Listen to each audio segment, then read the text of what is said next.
Welcome to DJNTV and Tuesday Night with Ben Stowe. Now introducing the one and only Ben Stowe.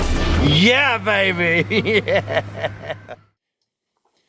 So you're looking at the calendar and you're thinking, it's Tuesday. There's important things that happen on Tuesdays. Let's refresh your memory of what those could be. It could be tacos. It could be nothing else but Tuesday Night with Ben Stowe. Really, let's just not even go with the other things. It's just Tuesday Night with Ben Stowe with the one and only Ben Stowe. I kind of like tacos. That's true. Tacos are good. I saw a restaurant had this dish of taco things, and it's like, wow, there's only about 16 of them short of what there should be because there's like 16 on the platter. I need to update my wife's calendar. She just texted me and said dinner's ready. I wonder if it's tacos. Yeah, maybe delivery. Is there delivery in this house? We gotta check that out. So Ben, tonight I wanted to dig into the process of speaker, the way the manufacturers build these things that we use as our main tools each and every weekend. Because, you know, we both have had the luxury, and you've probably been to multiple places where they manufacture. And I got to tour Electro Voice, the facility there. And of course, I know a little bit about the construction world and have taken speakers apart and done different things.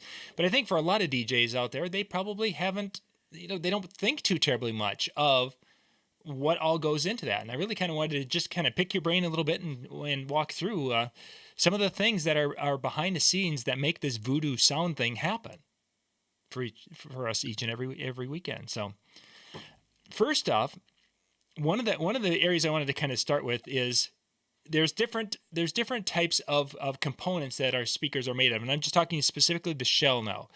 There's plastics and there's wood out there and different things.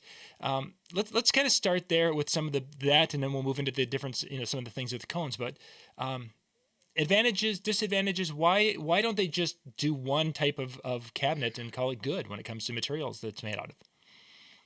Well, cost, I think, first and foremost. I think that, there's a lot to be said about that. There's different ways that cabinets are built and, different processes. And even within, the various types of composites or plastics, and then also within the various types of wood.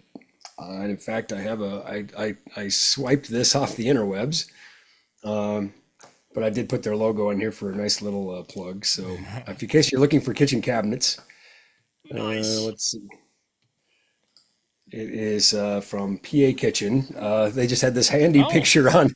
I just did a quick search. It's funny because I live in the middle of, I'm wearing a lumberjack shirt, so I guess you know where I live. But anyway, you would think it wouldn't be hard for me to find pictures of wood, but I went to the internet.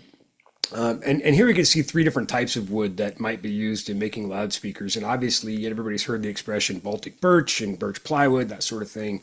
Those are going to be your typically your better loudspeakers, right? And then we've got things like MDF and particle board and oriented strand board and those kinds of things. So even within, wood, not all wood is created equal. And even within, plywood or birch, we could take, for example, our friends at Electro Voice, and you sort of, I think you alluded or mentioned, their engineering facility.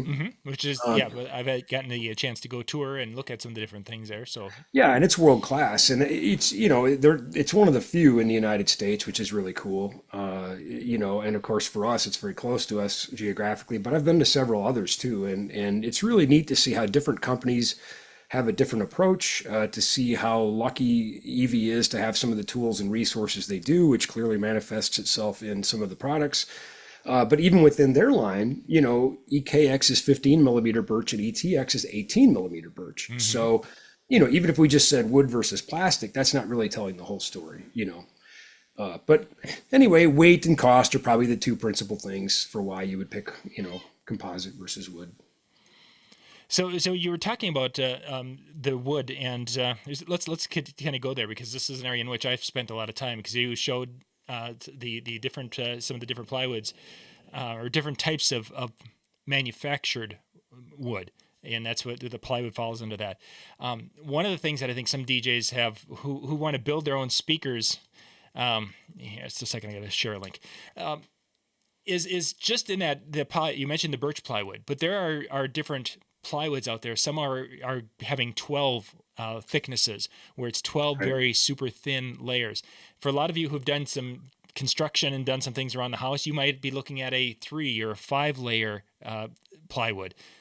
What they're using for speaker cabinets is something at a higher level than even most of our furniture would even have. Yeah, it's really premium stuff. Again, I mean that depends, right? The brand and the product and the quality, but certainly when you get up into these upper end loudspeakers, I mean every component is better, and they Alan and our viewer and my friend Alan is texting me because he knows I get the texts during the show, and I'm not going to read his comments on the air. So sorry, Yeah, Alan. It's that a could family show, that could be a but loaded thing there, but he just. I digress. He does it because he knows it'll take me off my game and get. But the thing is, I don't really have a game, so I mean, I'm just struggling. I do feel better this week. You can tell I still got a little bit of that cold, but anyway. Yeah, all of these components, and in fact, that's one of the things you'll note when we go at EV, is everything starts in the virtual realm where they're using computers now to simulate things, and instead of build and test, they can leapfrog a lot of that by simulating things, and then they can build and test. But they've gone through what would have taken a lot of time and material, and they can do that in the computer, and then they can build those models and do the tests and make refinements. And of course, it still takes many years to develop a good loudspeaker. But that's where they're going to be very careful about transducer design, the actual driver itself. And of course, they do design their own transducers. So, they're designing the actual speaker that goes in the box, and then you kind of design a box around that. And then you get into, software, the DSP, those kinds of things. And I did snipe some pictures of some of the EV engineering stuff. They have a great video, by the way, but everybody should just keep watching this one for now. So before we jump into a lot of the components and getting into the digital side of it, just from a perspective of the different sound quality you get from a wood to a plastic cabinet, because this is something that DJs have talked about, and some DJs have stated that there's no difference, so you can get a great similar sound from one to the other. From my experience, that hasn't been the case, but that might be because I wasn't, playing with an equivalent level of speaker or something. Typically, what do you find that say a quality wood box over a quality composite box, is there going to have a sound difference in that? I think so. I still do. And I think that it's getting harder and harder. There's certainly some really good composite boxes out there, and there's some really crummy ones, and there's some really crummy wood boxes too. But the word that everybody seems to use with wood, and I agree with it, is warmth. It just has a body to it. It just feels like it's got kind of a tone and a quality that you just don't seem to hear in the plastic realm, I guess, but there's so many other factors that can't be overlooked, again, overall design, driver size, horn size, acoustic alignment, all the kinds of things that just go into building a really good speaker. I guess my point is we can't just simply say, well, it's wood, therefore it's better, Yeah, there's definitely. So let's work our way to the front of the speaker. Let's talk about the woofer, or the larger cone that traditional has, either if it's a 2 or 3, but it would be the bigger, whether it's 12, 15 inch. What are some of the traits of that compared to, because a lot of people are like, oh, it's just like the subwoofer, the cone that's in my sub, which I don't think that's the case. Well, we did a great show, which should be, if you can, I always do this to you, right? Yeah. Like, hey, we did a show, go find the link. But where we talked about driver responses, and I think it was actually a show on subwoofers. Maybe it was on drivers. But we talked about a 12 that's designed for a sub versus a 12 that's designed to go on a high frequency. And, we're talking about the certain qualities that we want of that, right? Do we want to, higher X max, X slim? We want, really move some air, low frequencies. Do we want that to be voiced like a good mid? And clearly there's a design difference between a 12 that's designed as a low mid and a 12 that's designed as a subwoofer, for example. And then, looking at kind of like drivers within a class, typically the bigger driver is louder. So, a 12 is louder than an 8 with the same power, and a 15 is louder than a 12, that sort of thing. But we also, it's just such a really fun but detailed and slippery topic, We also get into voicing, right? Hmm. I mean, so is a 15 always better? Well, not always. I mean, sometimes I really like the voicing of a 12 if you have an 18 sub, for example. Well, what if you got a 12-inch sub? Well, you could do a 12 over a 12, but I think an 8 over a 12. I mean, we can really spend a lot of time talking about the pros and cons of how each integral part of a system is designed, but I think the key word there is system, you know? And then I think one of the things that you've talked about in other shows also is the idea that everyone's going to hear something a little bit differently, and what's appealing to your ear may not be appealing as appealing to my ear type of a situation, and that's really a Without a big doubt. yeah. Without a doubt. Yep. There's going to be subjectivity. And I've always, I can't say always because it was only 10 years ago we did this, but we did you may have actually been there, come to think of it, because it was in Minnesota. It was at one of the MAP DJ meetings, so I guess that does age me a little bit. But Hmm. we did a speaker shootout of sorts, right? And we did a blind test, and then we did a test without where people could see the speakers. And it was fascinating to me that people voted differently based on what they saw. Hmm. So I think we do listen with our eyes too, and we have our predisposed biases. And it was really interesting to see how people voted differently when they couldn't see the logo. So I think that's part of it for sure. But even if not, not everybody voted the same. There were clearly trends. There was clearly a majority winner. But not everybody. It wasn't like everybody said that speaker is better. There is absolutely going to be some subjectivity. I think there's a lot of things that go in that preference. Also your own personal hearing response. I think that's probably a really interesting topic. It would be cool to sit down with like an audiologist or something and say, what do you think that is? Hmm. And we probably have to get a psychologist in there too. Very possible, yeah, because this could move way beyond music and taste that way. Yeah, I mean, we talk about things like, how the human eye is more sensitive to green light, and that's the sun's light content has a higher spectral content of green, and similarly, why our hearing tends to be kind of peaked around the areas of voice communication, and babies' cries tend to hit right in that hot zone where it's really obnoxious. It comes right, You know, cuts through. we really, really don't like it, but there's sort of a reason for that. We need to hear that baby. It's, to perpetuate our species, a baby can't do much to help themselves. So we need to be, moved by that cry to where we would take action. So now if you're on an airplane, you don't think much about evolution. Yeah, you're not too impressed by that fact going on the airplane, not so much. Right. So let's move up to the high frequency driver that's typically in the box, whether it's a 2 or 3-way. Not really, but I just want to look at the little driver at the very top that's handling those very high frequencies. There's a couple of different drivers that are utilized in that one. Let's talk about those for a second. Yeah, it's funny. I grabbed a few examples. Excuse me. Still got that cough. Sorry, viewers. I grabbed a few examples of some, speaker parts I had laying around, and one thing I didn't grab was any high frequency drivers. But if we think about frequency and wavelength, the lower frequencies are longer wavelengths. We need to move more air. That's why we see, cone type woofers that move more. The movements for high frequencies tend to be very, very, very tiny, and so are the wavelengths. So, we have things like these, titanium domes, compression drivers, things like that.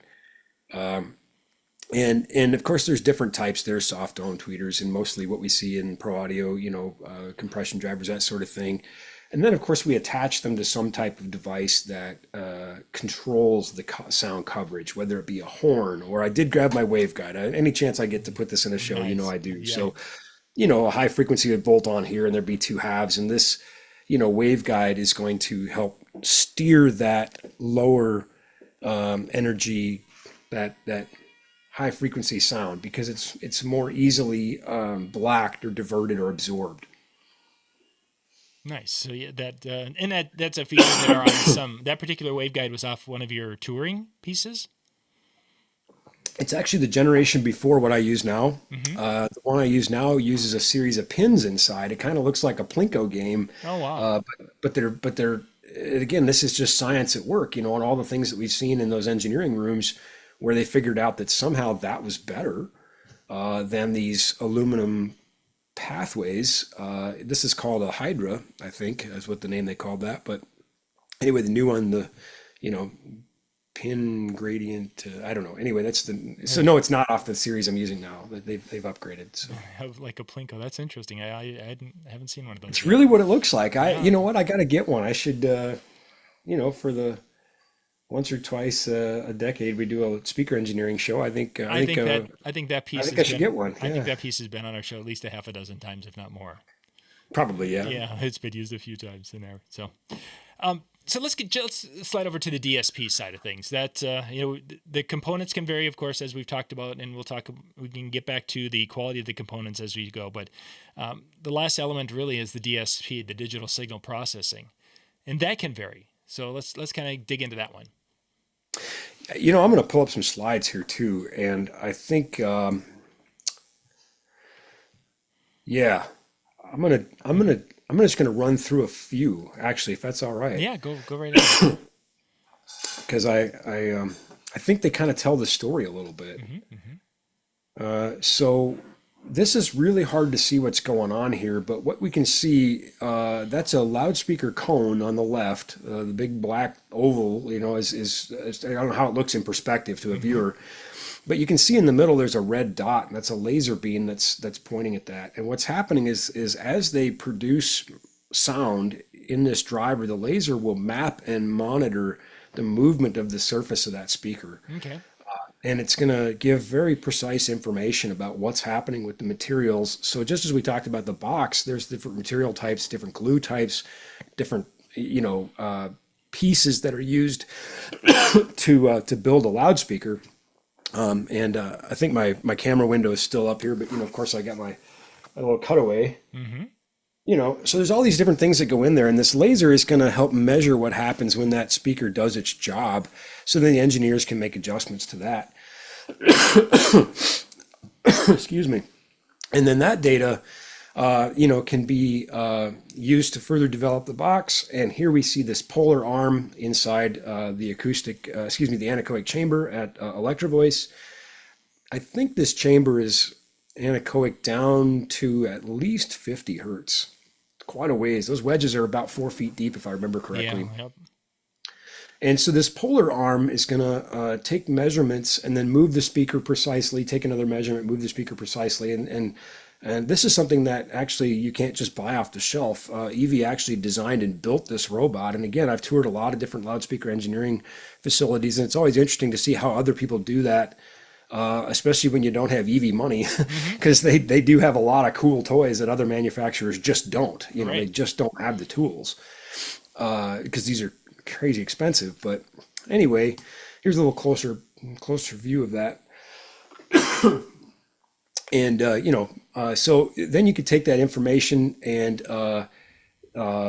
use it to get into the software side. And here we can see this FIR filters, particularly up here in the high frequency, we can see that real brick wall crossover point.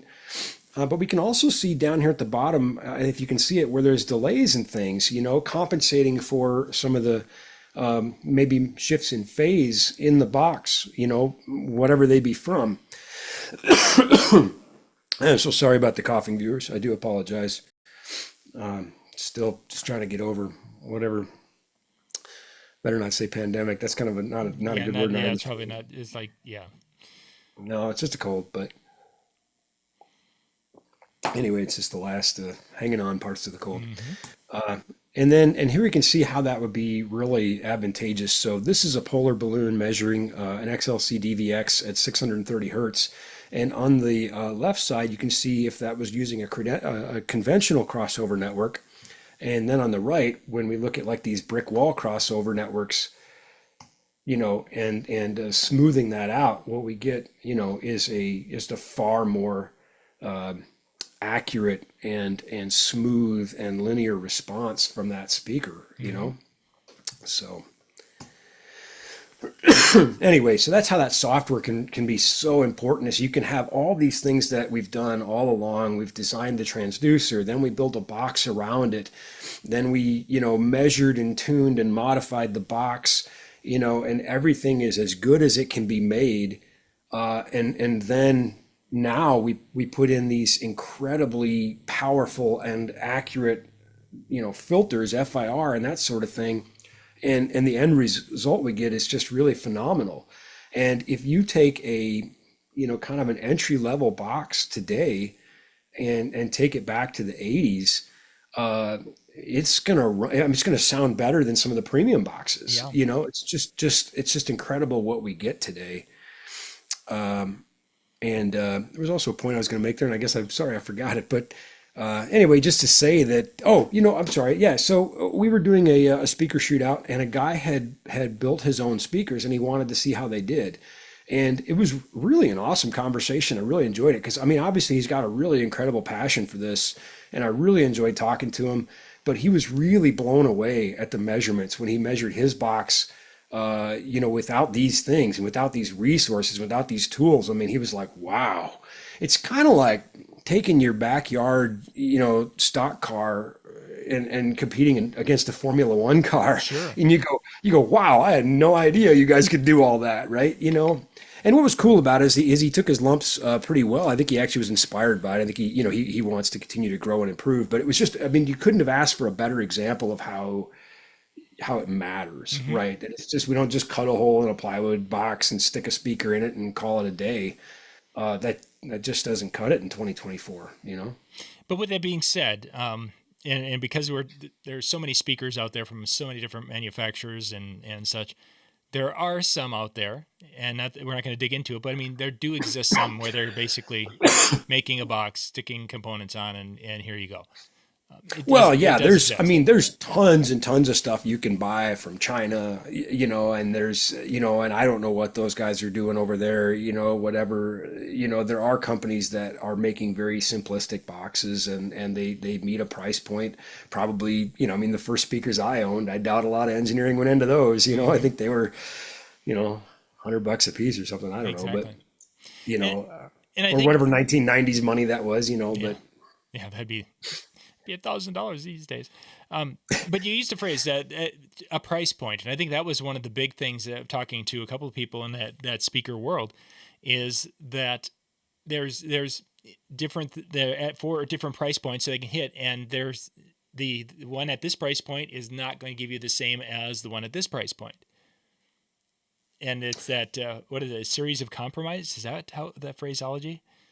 Yeah, that's what I say. Engineering is a series of compromises. Yeah, I'm not sure I coined the phrase, but I love that saying because it's true. Engineering is a series of compromises, right? I remember my friend Stu Schatz, who was a loudspeaker engineer for years and years and years, saying that the perfect line array is one that is infinitely long and infinitely small all at the same time. And good luck finding that.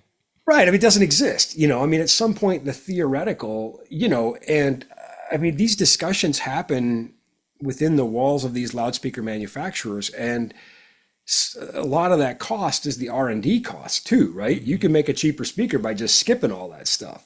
You saved a lot of cost by having engineers and having anechoic chambers and having lasers and having all these things, and of course you end up with an inferior product.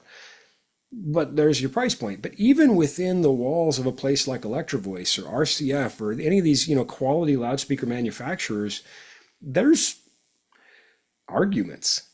I think that's a fair word to say, right? Sure. Because everybody's got their area they need to defend, right? And that's why it works.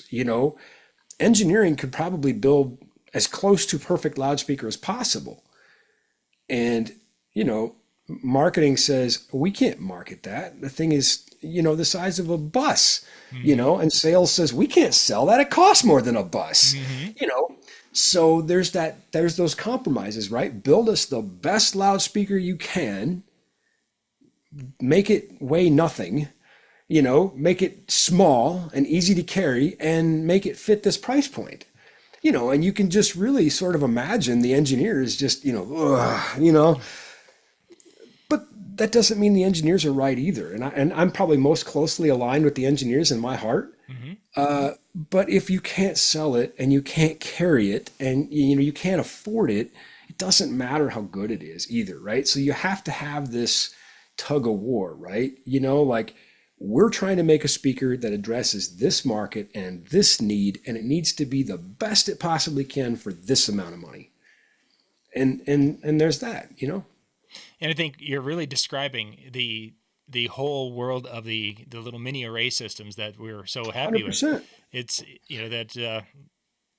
that everyone is, why didn't they come out with this type of a thing or that type of a thing?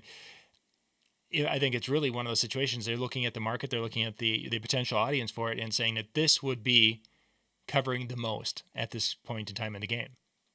Well, absolutely. And again, sorry, DJs, I love you, but you're not the only group that buys loudspeakers. So, they're looking at the whole pie, right? Like who's going to buy these on the macro picture, right?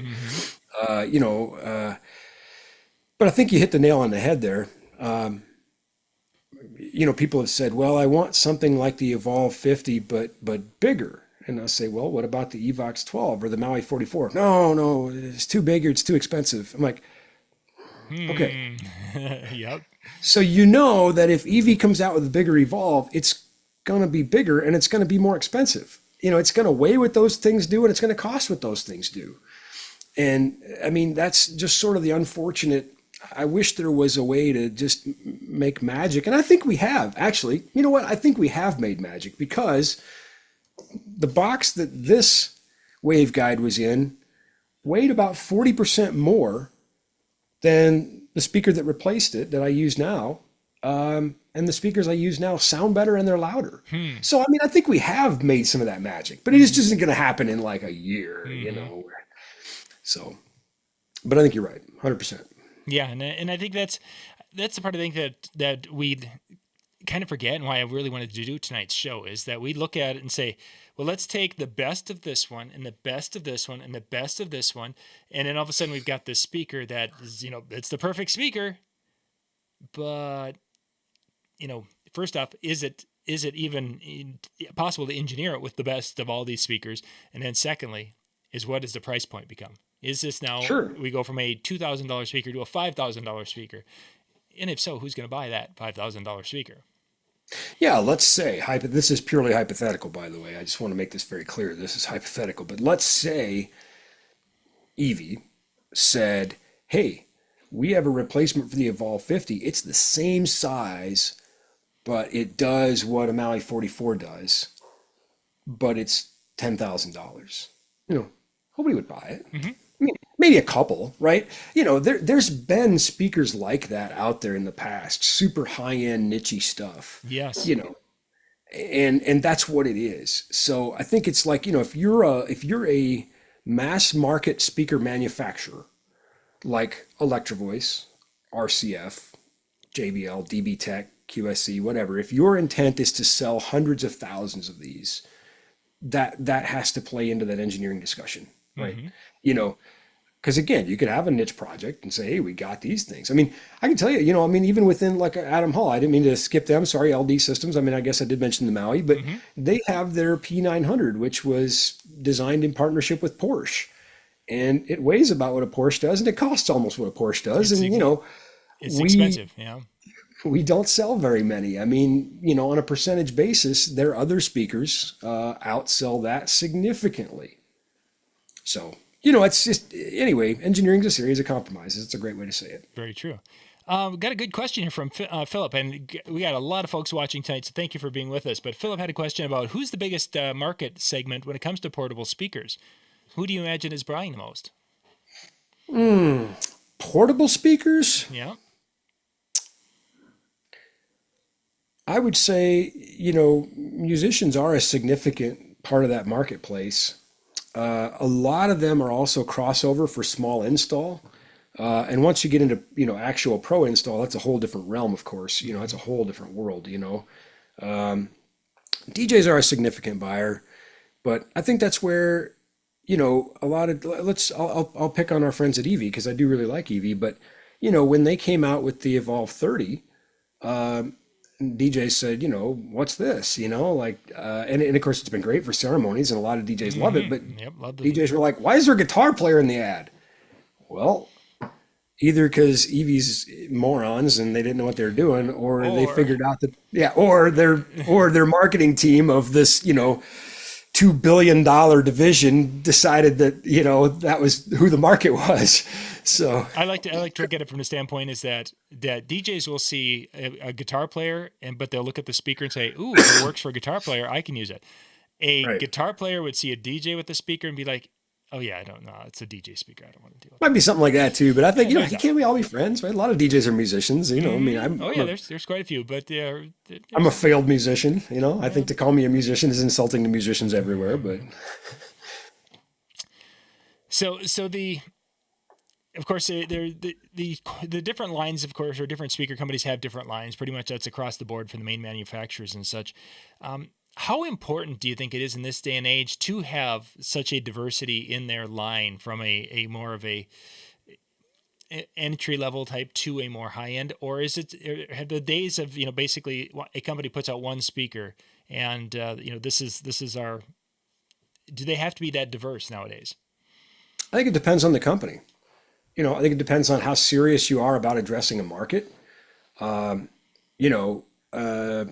mean, somebody said on a forum something like, EV hardly released anything new this year. And I said, they released almost 100 new products, just only one of them was for you, So I think it depends on how, what your line is, right? I mean, let's not forget that, EV speakers are hanging in the Dallas Cowboys Stadium, right? And they're in Allianz Arena. And same with, RCF, they've got a whole line of stuff that isn't necessarily on the radar, right? So they have a lot of SKUs. RCF has more powered speakers than EV by a good margin, actually.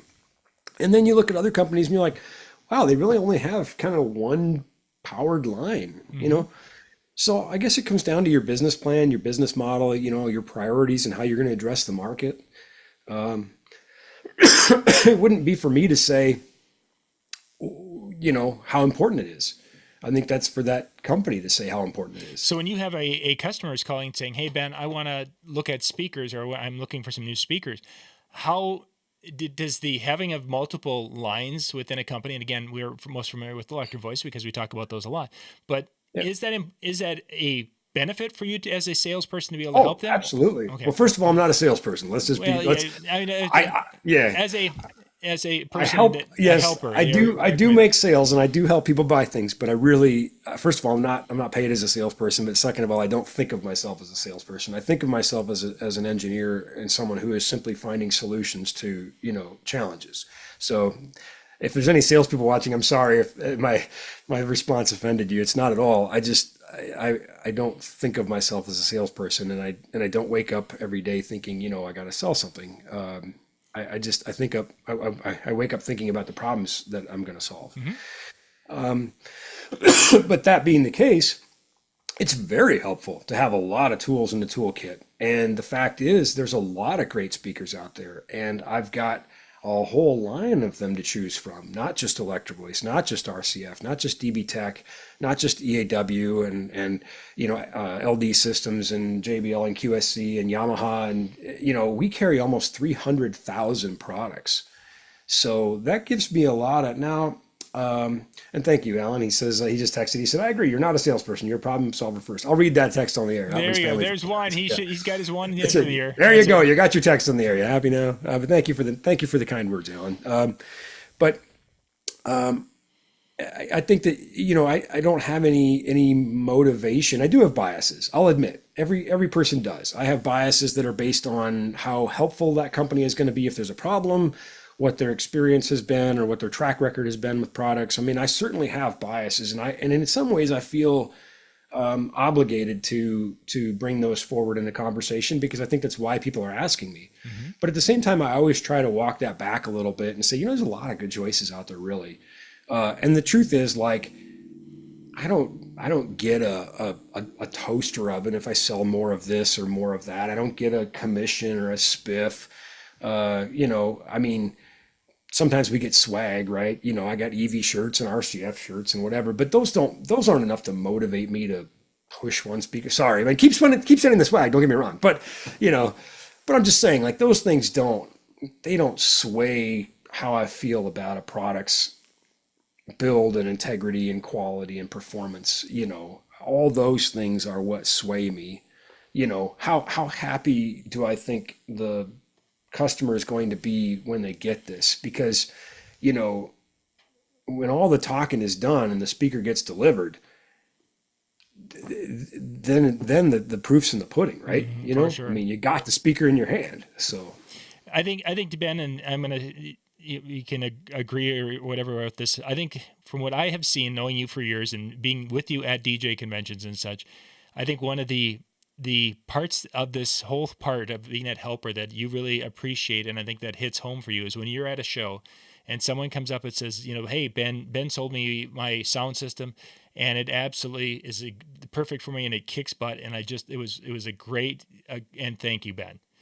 And you've had that feedback at shows, and when people finally get to meet you face to face, and first off, they'll say, wow, you look taller than you are on, and then they'll go, because your phone is small. exactly. Anyway, It's yeah. I'm not a Smurf, Yeah, tip your phone up a little bit and you'll be good. But that feedback, when you can get that genuine feedback, face-to-face feedback, where somebody's coming up and giving you a hug and thanking you for helping them solving the problem. That I think is more of a motivator for you, from my observations over the years, than making a sale or anything to that effect. That person's feedback is where you recharge your battery. Oh, without a doubt. I mean, I really do take it personal. And I think you're 100% right. I love that. It's as I'm now 30 years into the industry, I really couldn't tell you what I sold yesterday or last week or the year before or any of that, but I really do think about the relationships and the people. Right.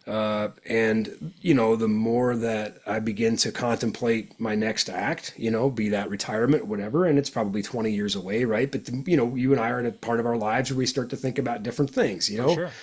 I that's kind of the stuff I think about. I'm kind of like, who are the people I'm going to stay in touch with? Who are the people I'm going to continue to yes, Alan, you'll be on the list. Anyway, It's going to burn up your phone for a few seconds here.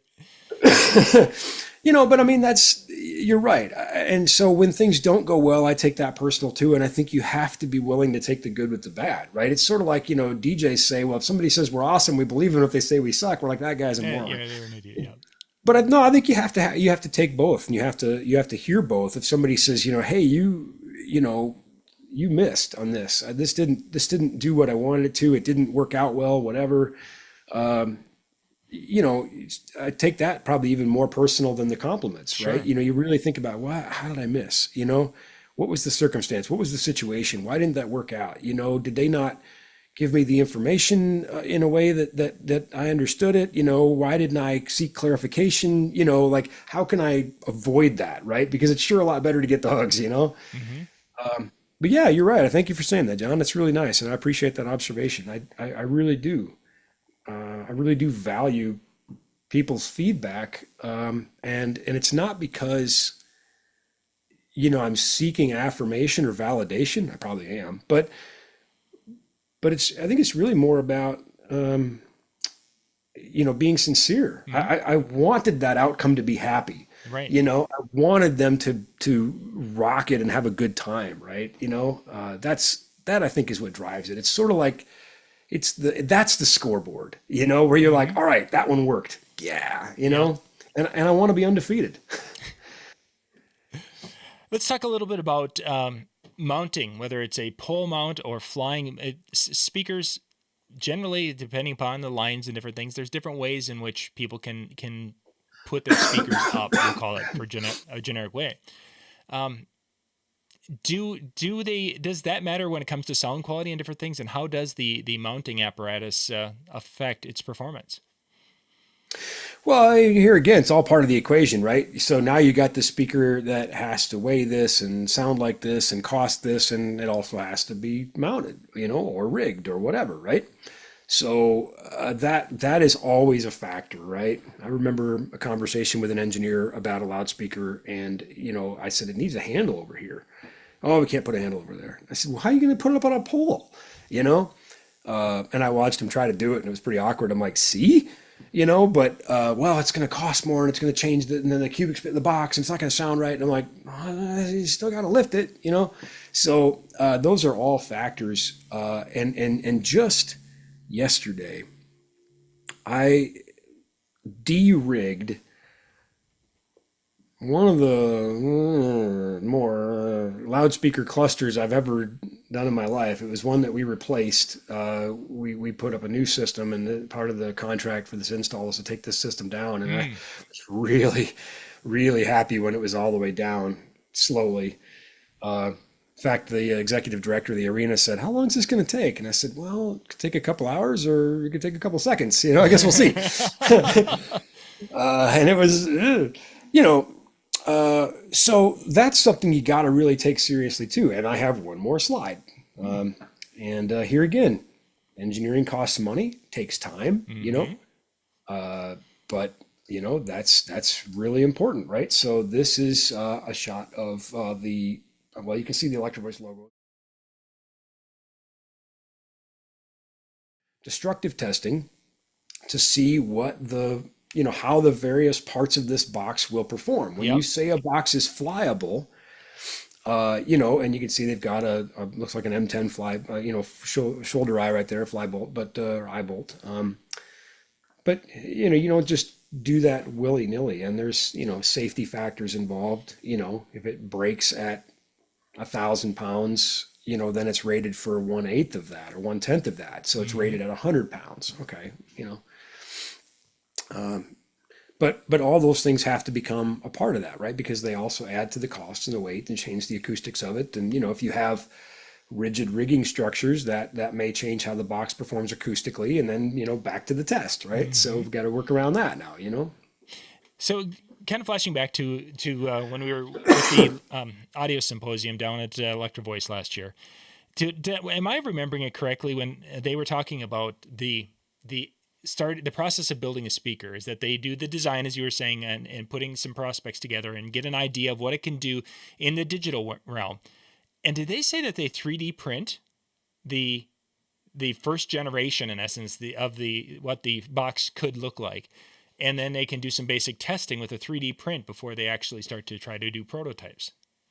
Yeah, absolutely. And again, this all starts in the computer purely, where they can build these virtual boxes. By this point now, they kind of know, how does 15 millimeter 12 ply Baltic birch, how does it respond to these various acoustic stimuli, right? So how does this composite respond, right? Oh, and that's something else too. A lot of not as many as should, but most of the leading loudspeaker companies also, will continuously monitor. You release a speaker, and of course engineering thinks they've done everything right, and you launch it and you're happy, but then what happens when it really gets in the field, right? Yes. Tech support monitor, hey, we're having a lot of failures. It looks like we're a lot of mechanical failures on this driver, or a lot of thermal failures on this driver, or whatever, constantly feeds back into that design process. So, the whole system just gets better and better and better and better. But to that end, yes, absolutely. They can create these virtual models before they even 3D print it. And then once they're like, we should see what happens here, then they can 3D print that, and they can use different materials for that, and, do a lot of those tests. And that's why it was really cool where, I remember taking a group through Electro Voice's engineering facility group from the lighting symposium. And somebody said, hey, that looks just like this other speaker from China. Evie, I bet Evie just bought those from China. And I'm like, let me show you the model room where they actually built the model for the mold. And I said, we'll just take a bet on who copied who, because it was designed and 3D printed in this building. Back then, I think it was actually wooden models they would build to build out the molds. But I'm like, yeah, I'll tell you who copied who, so. Yeah, the facility and showing the building was definitely neat. You mentioned testing, of course, and another room I think is very impressive with the testing side of it is the one where they basically put the speakers in there, turn them up to 11, and let them buck for days. I love pointing that out because it's that room, the power test room, is right by the loading dock. So anytime I bring somebody new to the loading dock there, I'll always point out that little spout on the side of the building with the cover on it. And so you know what that's for? And of course you move the cover and all of a sudden sound comes out and you're like, wow, it's loud in there. And that's going through like 2 walls. Mm-hmm.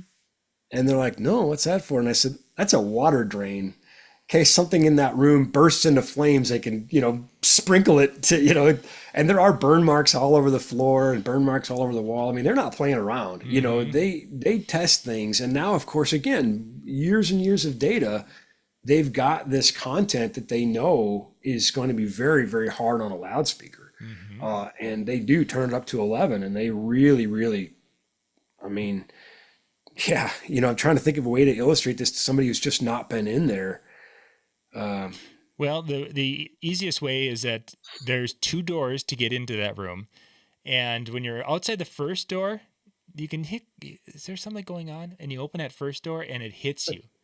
And there's still one more door, like 4 feet farther, 4 or 5 feet farther in, that is still a soundproof door that's yet to be opened.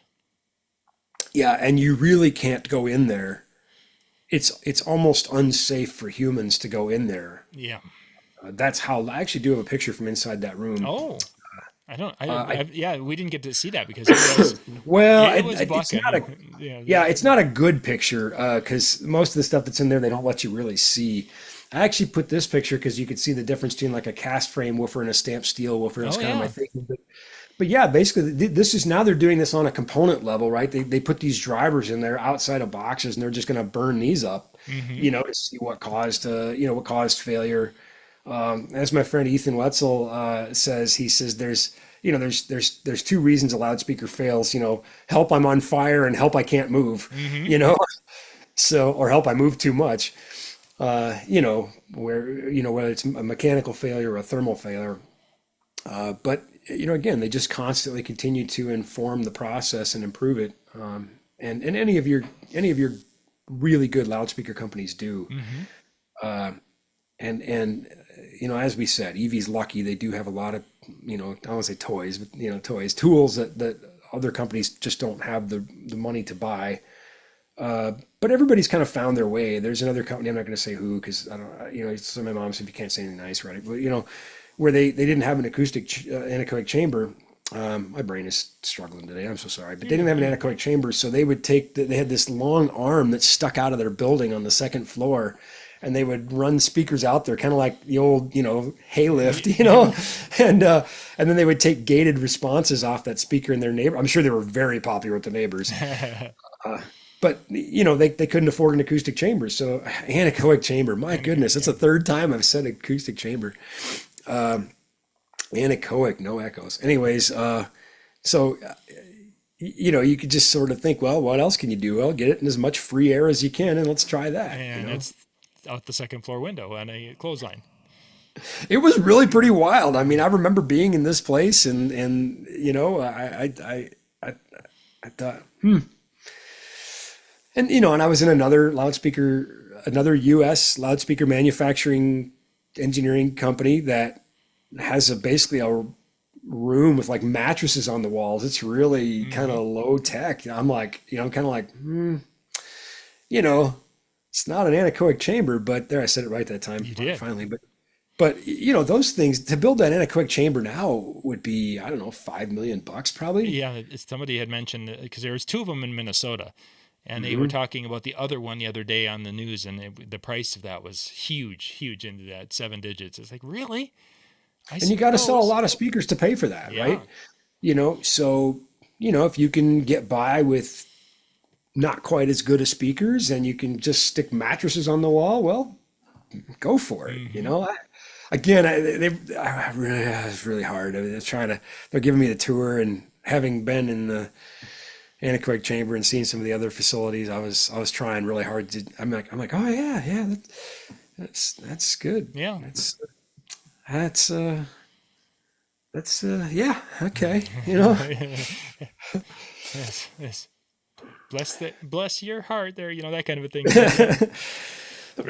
Yeah, and I like the people there too. They're good people, and it just, but it was, yeah, anyway. And I think that's one of the things when a person's looking at the different brands and different manufacturers, that there are going to be differences because of whether it's the components used, the testing and tuning that they're able to do with whatever their situation is. And it really comes down to that there's just no way to be able to go and look on specs or look at and say that this one's better than that one in this day and age. I just don't think that exists anymore. It's now becomes those speaker shootouts that you guys have been doing at different locations. They become very valuable. And there's so much to be said for that. The acoustics of the room, the quality of the music content, the type of music. I saw a comment where somebody said, well, I heard the demo at Midwest DJ, and then I went into the showroom and heard the same speaker, and it sounded way different. Yeah, I get it, right? Different room, different acoustics, different program material, compressed file, who knows, right? Mm-hmm. So it's always a thing, right? And then sound, as you said, is subjective too. And I've got my opinions, no doubt, but far be it from me to tell somebody they're wrong if they're like, oh, I got the speaker and I love it. I'm like, that's all that matters. Mm-hmm. Good. Good for you. Because again, I don't care. I mean, I do care. I care about their happiness, but I don't care which speaker makes them happy is my exactly point, right? Yeah. And there's a lot of great tools out there. Way more than when I first started DJing, I have to say. I mean, there might have been more speaker companies, but at that time, there just wasn't the ability to get your hands on. And the world's gotten smaller, very much Yeah, so. the world's gotten smaller. We have, a lot of, several Italian loudspeaker manufacturers now have a significant presence in the U.S. and they didn't years ago, So the world has definitely gotten smaller. The internet has shrunk that. People's access to products.